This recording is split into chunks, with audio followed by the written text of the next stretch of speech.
संजू, ओ संजू, देखो तो तुम्हारा लाडला तुम्हारे लिए कितना रो रहा है। दिनेश ने ड्राइंग रूम से ही आवाज़ लगाई। ओहो, बाथरूम में थी, चैन से कुछ भी नहीं कर सकती। अभी जनाब को मेरी ज़रूरत है, इसलिए रो रहे हैं मेरे लिए। जब इन्हें मेरी ज़रूरत नहीं होगी तो साहबजादे पूछेंगे भी नहीं। संजू बाथरूम से निकलकर नैपकिन से हाथ पोंछते हुए सहज भाव से बोली। दिनेश संजू की बात सुनकर एकदम से संजीदा हो गया। उसके सामने उसकी माँ का लाचार चेहरा घूम गया। उसके माता पिता ने भी तो इतना ही कष्ट उठाया होगा। नहीं नहीं, इससे भी कहीं ज़्यादा कष्ट उठाए होंगे। पिताजी की 15,000 की प्राइवेट नौकरी थी। उतनी कम तनख्वाह में पिताजी ने 4 जनों के परिवार को कितने कष्ट से पाला होगा, ये तो वही जानते होंगे। उसे तो बस इतना याद है कि पिताजी देर रात तक ओवर टाइम करते थे और माँ हम दोनों भाइयों को चूल्हा फूंक फूंक कर रोटियां खिलाती थी। और जब हम अपने पैरों पर खड़े हो गए, अपने परिवार को चलाने लायक हो गए, तो अपने माता पिता को ही भूल गए।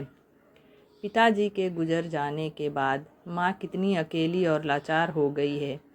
ऐसे में एक लाचार माँ को अपने पास न रखने का विचार कितना गलत है। माना मेरा बड़ा भाई माँ को अपने साथ नहीं रखना चाहता, तो क्या मेरा यह फ़र्ज़ नहीं बनता कि मैं माँ को प्रेम से अपने पास रखूं? माँ को अपने पास रख लेने से मेरा कौन सा खजाना खाली हो जाएगा? ये तो प्रेम की बात है, श्रद्धा की बात है दूध के कर्ज चुकाने की। फिर ये ईर्ष्या कहाँ से आ गई थी मेरे मन में? माँ बड़े भैया के घर जाने के लिए बिल्कुल भी तैयार नहीं थी। फिर भी संजू के दबाव में आकर मैंने माँ को भैया के घर भेज दिया। एक बार फ़ोन करके माँ का हाल चाल जान लेता हूँ, यह सोचते हुए उसने अपने भैया को फ़ोन लगाया। यह सुबह सुबह किसे फ़ोन कर रहे हैं आप? संजू ने पूछा। माँ को, दिनेश रुधे गले से बोला। माँ को फिर से अपने पास रखने का इरादा है क्या? तो मेरी बात कान खोलकर सुन लो। मैं नहीं रखने वाली तुम्हारी माँ को।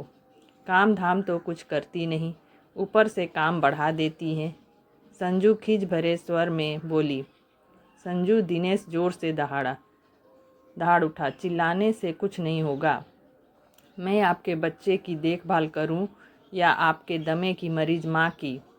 संजू भी ऊंची आवाज़ में बोली। संजू, ये मत भूलो कि बुढ़ापा हम पर भी आएगा। अगर हमारे बच्चे भी हमारे साथ ऐसा ही सलूक करें तो हमें कैसा लगेगा? दिनेश बोला। जो भी हो, माँ को रखने की जिम्मेदारी केवल हमारी है क्या? उनके एक बेटा बहू और भी तो हैं। अरे हमारे पास तो इतनी आमदनी भी नहीं है। उन पर 5 प्राणियों का खर्चा, उनको भी रख कर हम और कष्ट उठाना नहीं चाहते। हर महीने हजारों रुपए तो उनकी दवाई में खर्च हो जाते थे। संजू चिढ़कर बोली। संजू, बस भी करो। माँ पर कितने पैसे खर्च होते थे, बड़ा हिसाब रखना है तुमने। कोई भी माता पिता अपने बच्चों की परवरिश कितनी मुश्किल से करते हैं, यह बात तुम्हें माँ बनने के बाद भी समझ नहीं आई? दिनेश क्रोध से तमतमा कर बोला। यह अंदाज़ा केवल मुझे ही होगा? तुम्हारे भैया भाभी को भी इस बात का अंदाज़ा होना चाहिए। बेरुखी भरे स्वर में कहते हुए संजू अपने कमरे में चली गई। दिनेश के सामने अपनी माँ का लाचार चेहरा घूम गया।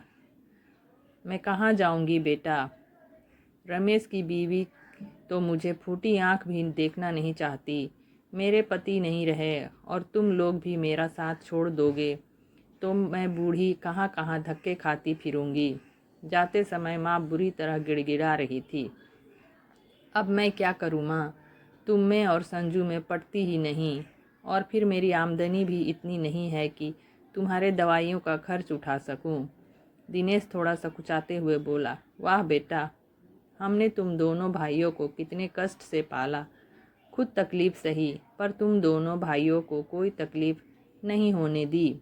और आज मुझ अकेली का खर्च उठाने के लिए की ताकत तुम दोनों भाइयों में से किसी में नहीं है। साफ साफ क्यों नहीं कहते कि अब तुम्हें माँ की नहीं, पत्नी की ज़रूरत है? कहकर माँ ने एक झटके से अपना टीन का बक्सा उठाया और चल दी।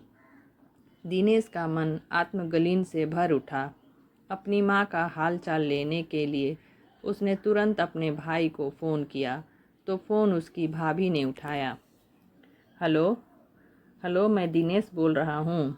माँ आपके पास आसपास है क्या?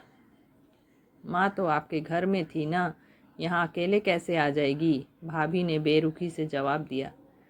क्या माँ वहाँ नहीं है? तो माँ कहाँ चली गई? दिनेश घबराहट भरे स्वर में बोला। मुझे क्या मालूम, कहकर उसकी भाभी ने फ़ोन काट दिया। माँ वहाँ नहीं गई तो कहाँ गई होगी? हे भगवान, अब मैं माँ को कहाँ ढूंढूं? दिनेश अपना माथा पकड़ वहीं सोफे पर बैठ गया। ये लो चाय पी लो, थोड़ी फुर्ती आ जाएगी। संजू सामने टेबल पर चाय का प्याला रख कर बोली। नहीं पीनी है मुझे चाय वाय, तुमने ही मेरी माँ को घर से निकाला। अब वो भैया के घर पर भी नहीं है, पता नहीं कहाँ होगी मेरी माँ, किस हालत में होगी। कहीं उनके साथ कोई अनहोनी हो गई तो, कहकर दिनेश बच्चों की तरह रोने लगा। संजू को भी अपनी करनी पर बहुत अफसोस हो रहा था। वह दिल की उतनी बुरी नहीं थी। उसका सोचना था कि जेठ जी बैंक में मैनेजर हैं, अच्छी सैलरी मिलती है, माँ जी वहाँ अच्छे से रहेंगी तो वे भी आराम से रहेंगी और हमारा खर्चा भी बचेगा। पर उसे इस बात का बिल्कुल भी अंदाज़ा नहीं था कि माँ जी वहाँ न जाकर कहीं और चली जाएंगी। कहीं माँ जी को कुछ हो गया तो वह अपने आप को कभी माफ़ नहीं कर पाएगी। वह बार बार भगवान से प्रार्थना करने लगी। भगवान, मेरी गलती की सज़ा मेरी माँ जी को मत देना, उनकी रक्षा करना प्रभु। दोनों पति पत्नी ने मिलकर माँ को हर संभव जगह पर ढूंढा, लेकिन उनका कहीं पता नहीं चल पाया। तब हार कर दोनों ने पुलिस में रिपोर्ट दर्ज कराई। कुछ दिनों में मालूम पड़ा कि वे वृद्धा आश्रम में हैं। ये लोग भागकर वहाँ पहुँचे। वहाँ पहुँचते ही संजू अपनी सास के पैर पकड़कर बोली, मुझे माफ़ कर दीजिए माँ जी, मुझसे बहुत बड़ी गलती हो गई। रहने दे बहू, ज़्यादा ढोंग मत कर, मैं तुम लोगों पर बोझ बन गई थी ना, इसलिए यहाँ आ गई। अब आराम से रहो तुम लोग, मेरी शुभकामनाएं तुम लोगों के साथ है। फिर वे अपने बेटे की तरफ मुखातिब हुई। मेरे हृदय से एक बात निकल रही है बेटा, कि भगवान करे तुम्हारे बच्चे तुम्हारे जैसे ना निकले। मैं नहीं चाहती कि बुढ़ापे में तुम लोगों को ऐसे दिन देखना पड़े। जीवन की संध्या बेला में हर किसी की यही ख्वाहिश होती है कि उनका आखिरी समय अपनों के साथ बीते, पर मेरे ऐसे भाग्य कहाँ। मुझे माफ़ कर दो माँ, मुझे आज भी तुम्हारी आशीर्वाद की ज़रूरत है माँ। घर चलो माँ। दिनेश भावविहीन होकर बोला। हाँ माँ जी, पुरानी बातें भूला दीजिए, वो आपका ही घर है, हम लोग आपके अपने हैं। स्वार्थ की परत अब मेरी आंखों से हट चुका है माँ जी, संजू पश्चाताप भरे स्वर में बोली। तो उसकी सास की आंखें भी भर आई और भावविहीन होकर उन्होंने दोनों को गले लगा लिया। वह उनके साथ चली गई और सब खुशी खुशी साथ रहने लगे। आपको यह दिल को छू लेने वाली कहानी कैसी लगी? आशा करती हूँ अच्छी लगी होगी। अभी तक आपने मेरे चैनल को लाइक सब्सक्राइब नहीं किया है तो करना ना भूलें। मिलते हैं नेक्स्ट कहानी में। Thanks for the watching.